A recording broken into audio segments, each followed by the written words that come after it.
everybody, and thank you for coming back to Living To Do's review of Winning Time, Episode 2, Is That All There Is? This episode was directed by actor Jonah Hill. So this is going to be interesting. In fact, I have to say honestly, this episode wasn't nearly as good as the first episode. But okay, I'm going to ride with it.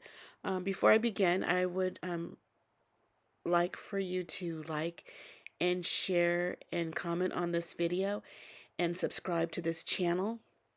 And you can also find me on Fanbase, the new monetized app that is out. You can find me on Fanbase under the same name, Living To Do. So let's get started with this review. Okay, so we open up, we see Jerry West.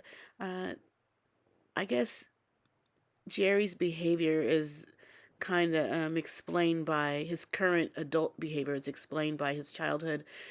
It looks like he came up in a very violent home. His father was violent against the mother. Domestic violence. It was horrible the way they reenacted what he went through. And this might be a reason why he suffers from severe depression. He has such depression, he finds himself on the floor, laying in the floor in his underwear for days on end. So I'm sure this had something to do with his childhood. And back then in the 70s, when therapy wasn't all that prevalent, people weren't getting the help they need. Or in his case, I think he was numbing his pain with alcohol. At the end of the show, he gave up his coaching job. He turned in his resignation to Jerry Buss. I just don't think he was happy there. Interesting enough, he seemed to respect Kareem Abdul-Jabbar. He went to his house talking about some plan he had to do, that he was going to do with Magic, make him a forward instead of a point guard. Kareem didn't seem interested, but he came to his home. He had to wait somewhere until Kareem was ready for him. He went out, met with him. The way he interacted with Kareem, it just seemed like he had a lot of respect for Kareem. Now, the way he interacted with Norm Nixon, totally different. He was hostile to him, all in his face, yelling. Totally different treatment. And Norm Nixon is played by Norm Nixon's real life son, Devon Nixon. Real talented family there. His stepmom is Debbie Allen, but Debbie Allen's sister, Felicia Rashad, her daughter, Condola Rashad, works on Billions. That comes on also on Sunday nights. It's a real talented family. So that was the end. It looks like that will be the end of Jerry West coaching the Lakers. I'm glad to see him go. Good riddance. I didn't like him. His attitude was foul. I don't know how anybody could work with someone like that. He had a lot of demons. Nah, I'm glad he's gone. Okay, so Jerry Buss. He, in the basketball world with the owners, the other basketball team owners, he's kind of on the outs. He didn't really fit in with them because most of them, the majority of them, were against him buying in to buy the Lakers. One guy, he went up to, I guess, the guy they considered the Pope of one of the team owners, Red Auerbach, I think his name is pronounced. He was the Boston team owner, the Boston Celtics. And he didn't like Jerry's flashiness. The team owners and as a majority, they didn't like the flashiness that Jerry brings and the players that he wants to bring. They think the networks don't like the flashiness because decent people won't bring their families to the game. That's code word for the decent people, respectable people. Jerry just makes himself feel right at home with these people. He doesn't feel intimidated by them. They were having a conversation about Larry Bird and how other people wanted to clone Larry Bird, and Jerry Buss just chimed right in. I'll take the guy who beat Larry Bird, and that meant Magic, but they didn't say the word, but it's insinuated.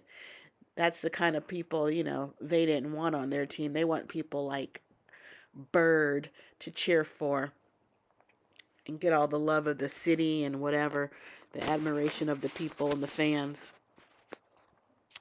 Um, at the end of the episode, Red, the owner of the Boston Celtics, he met Jerry on the court, on the Lakers court, basketball court, and um, Jerry, Jerry, he was trying to smooze this guy while they were in town, trying to take him to the Playboy mansion. This guy was not interested in all that mess. Um, and at the end of the episode, Jerry just kind of had it with this dude, and he said what he needs is to cut this. Um, he needs to cut this guy's heart out and beat him on the court with it, and make people forget all about him and all of his accomplishments.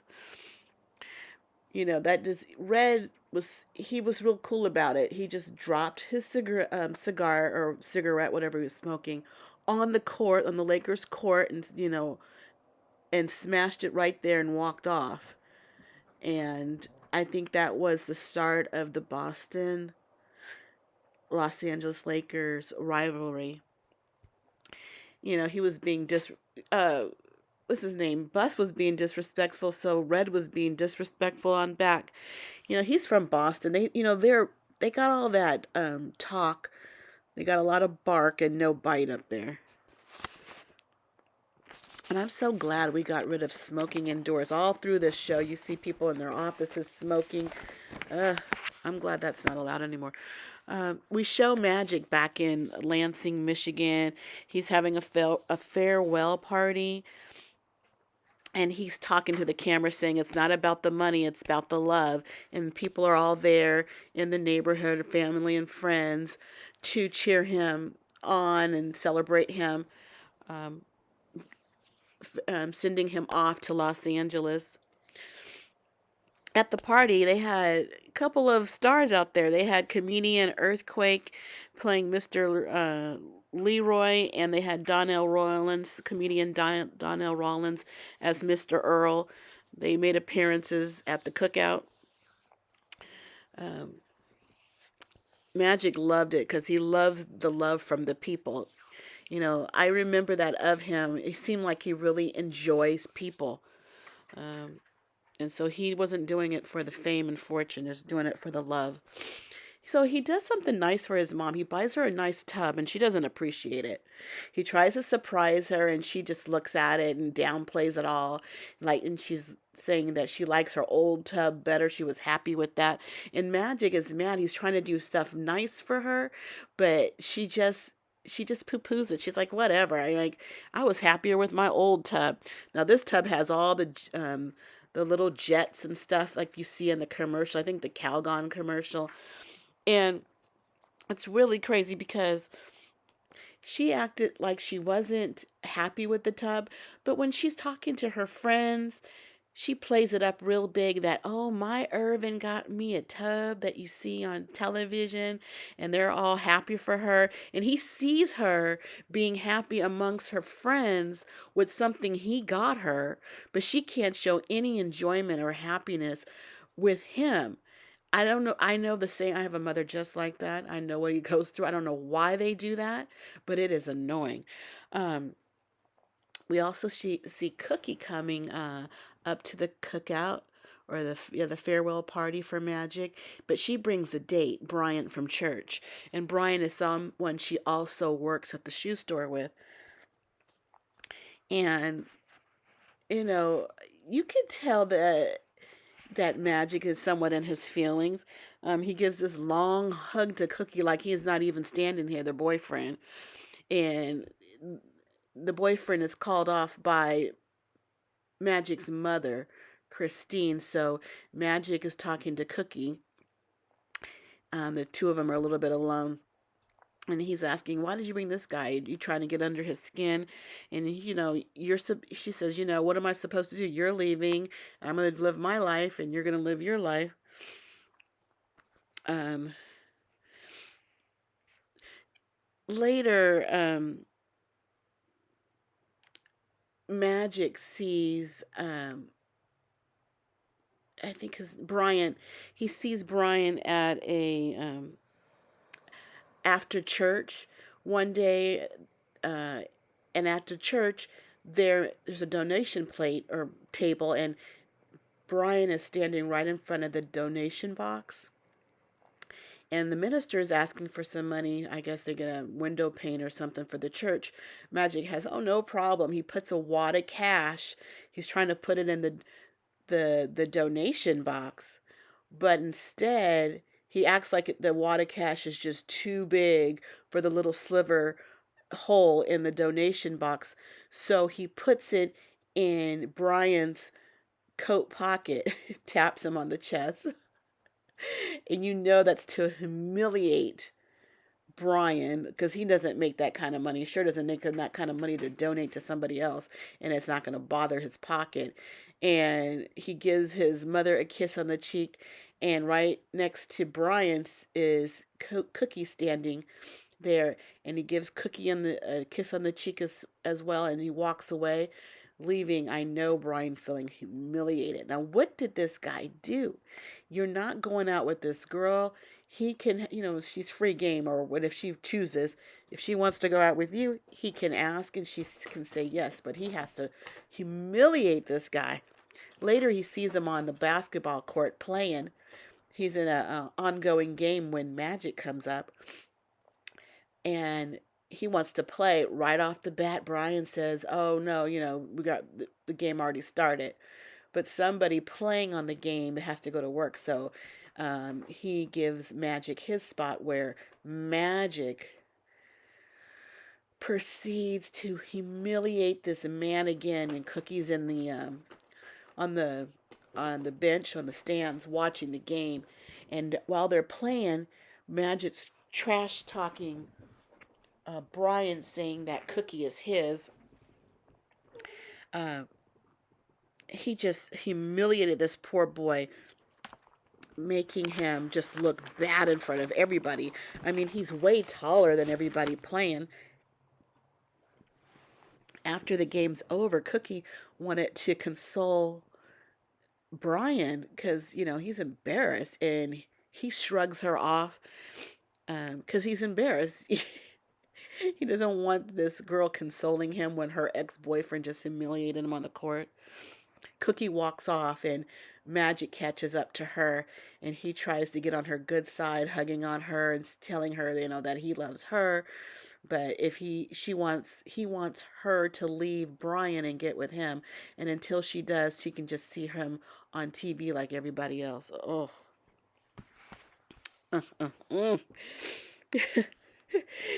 This episode, Magic explains how he got the name Magic. Apparently, he was being written up in the newspaper when he was in high school, and someone told him that his name Irvin it's not exciting to look at in black and white. So he gave him the name Magic, and I guess from there, he was known as Magic. Now that's interesting. I don't know if that guy's around, because it'd be interesting to interview him, how he thinks about his suggestion, how famous it became. I would just like to hear from him.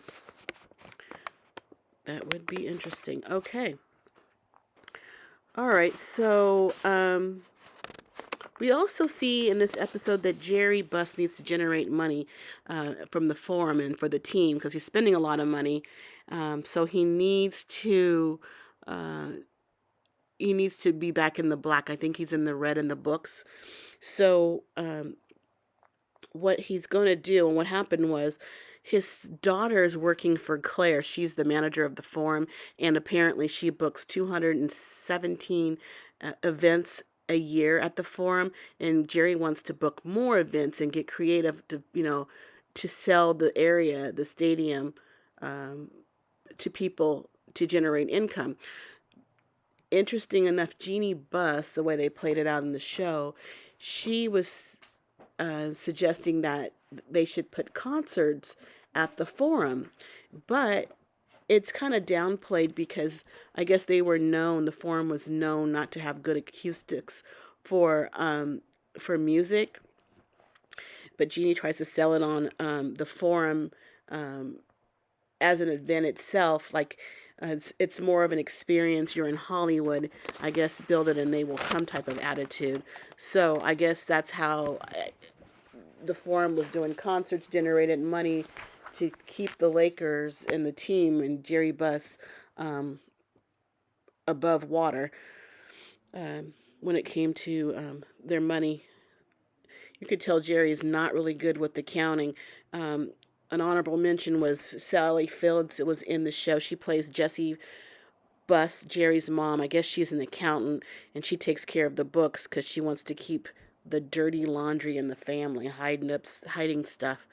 See, I didn't even know about their money problems, the Forum and the Lakers and all that. Um, It'd be nice. I guess I'll find out from the story unfolding. So that was about it. The show is good. I hope it picks up. This episode, not so much. It wasn't as exciting as the first episode, but I liked it just the same. Hopefully episode 3 will be better. So if you could come back to that episode next week, I will review episode number 3. Until then, if you could like, share, and comment on this video, subscribe to this channel, I would appreciate it. And I thank you in advance. And you can also find me on Fanbase, the new monetized app that is out there. You can find me on Fanbase under the same name, Living to Do. And until then, I gotta go because I gotta do just that. I have living to do. Thanks. Bye.